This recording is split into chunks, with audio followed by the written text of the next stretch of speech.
আইনশৃঙ্খলা বাহিনীর সতর্ক অবস্থানের মধ্যেই লকডাউনের নামে দেশের বিভিন্ন স্থানে নাশকতা চালিয়েছে কার্যক্রম নিষিদ্ধ আওয়ামী লীগ।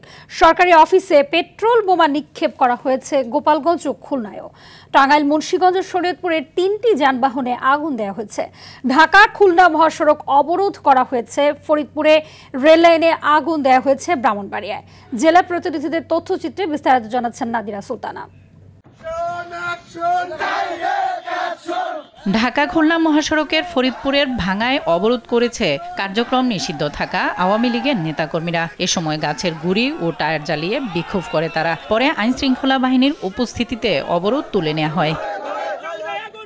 গোপালগঞ্জে গণপূর্ত অফিসে পেট্রোল বোমা নিক্ষেপ করে পতিত ফ্যাসিস্ট সরকারের সমর্থকরা। শহরের মডেল স্কুল রোডে এ ঘটনা ঘটে। এতে এলাকা জুড়ে আতঙ্কের সৃষ্টি হয়। পেট্রোল বোমা নিক্ষেপ করা হয় সদরের উলপুরে গ্রামীণ ব্যাংক ভবন লক্ষ্য করেও। এছাড়া ঢাকা খুলনা মহাসড়কে গাছ ফেলে প্রতিবন্ধকতা সৃষ্টি করা হয়। সাব রেজিস্ট্রি অফিসে পেট্রোল বোমা হামলা চালানো হয়েছে খুলনা সদরে। এতে কয়েকটি চেয়ার টেবিল পুড়ে যায়।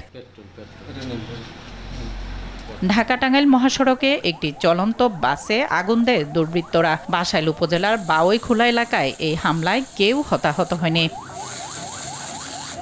মুন্সিগঞ্জের গজারিয়া এবং শরীয়তপুরের পদ্মা সেতু এলাকায় 2টি ট্রাকে আগুন দেওয়া হয়। আগুন দেওয়া হয় ব্রাহ্মণবাড়িয়া সদরের দুবলায় রেল লাইনেও। এতে কিছু সময়ের জন্য ট্রেন চলাচল বন্ধ থাকে। ঢাকা শিল্পাঞ্চল আশুলিয়া ও আশপাশের এলাকায় নাশকতার অভিযোগে আওয়ামী লীগের 14 সদস্যকে গ্রেফতার করেছে যৌথ বাহিনী। একজনকে আটক করা হয়েছে ভৈরবে।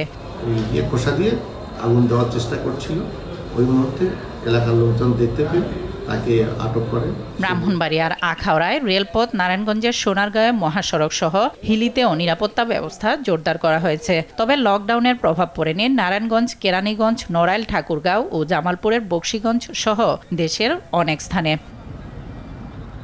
নাদিরা সুলতানা, RTV।